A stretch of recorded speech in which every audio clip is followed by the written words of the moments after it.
17 বছর ভোট ভুলে গেছিলাম। সুষ্ঠু নির্বাচন আমরা চাই।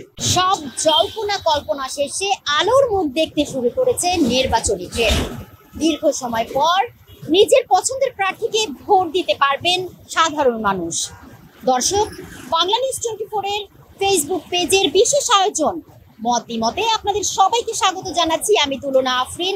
নির্বাচন বিষয় নিয়ে সাধারণ ছাত্র জনতা কি বলেন, চলুন তাদের মুখ থেকেই জেনে আসি।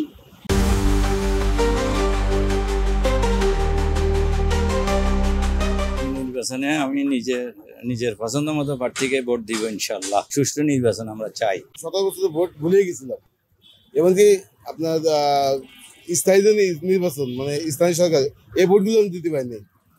সবাই মানে তাদের দলীয়ভাবে সিলেক্ট করে দিয়েছে। অবশ্যই ভালো লাগতেছে যে আগামী নির্বাচনে ভোটটা দিতে পারবো। আর নিজের পছন্দ মতো প্রার্থীকে ভোট দেবো, এটাই ভালো লাগে। 5ই আগস্টের পর আমরা যে রাষ্ট্র চেয়েছিলাম, যেমন রাষ্ট্র চেয়েছিলাম, আসলে জনগণের যে আকাঙ্ক্ষা ছিল, পাওয়া ছিল, আসলে সেটা এখনো বাস্তবায়ন হয়নি, পরিপূর্ণ হয়নি।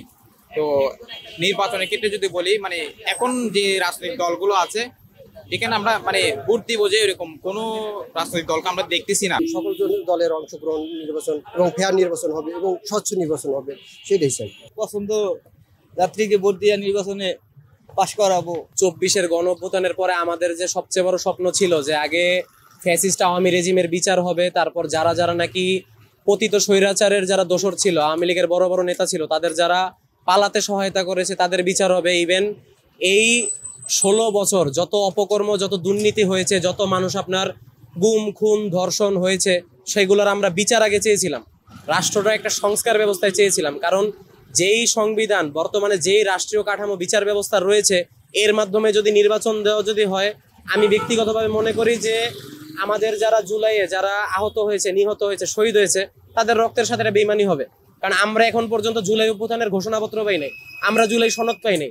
আমরা যারা একটা নতুন রাষ্ট্র, একটা আদর্শিক রাষ্ট্র কাঠামো যারা 24-এর পরে সম্ভব হবে আশা করেছিলাম, দেখা যায় যে মোটামুটি প্রায় সবগুলো রাজনৈতিক দলই তাদের ভোটের নির্বাচন গোছাতে ব্যস্ত, তবে তারা জনগণের সেন্টিমেন্টের দিকে তারা নজর দিতে চাচ্ছে না।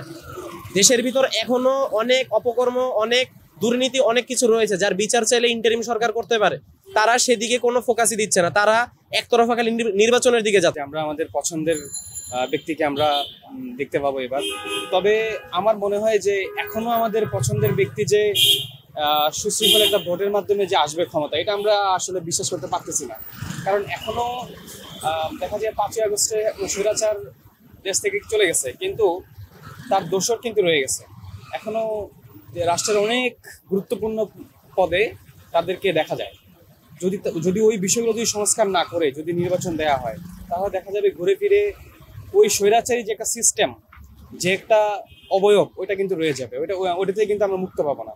তা আমার মনে হয় আপাতত যে অন্তর্বর্তীকালীন সরকার আছে এটার আওতায় রেখে, যদিও অন্তর্বর্তীকালীন সরকার উপদেষ্টা আমাদেরকে অনেক আশা দেখিয়েছিল, তার পুরোপুরি আমরা পাইনি এখনো।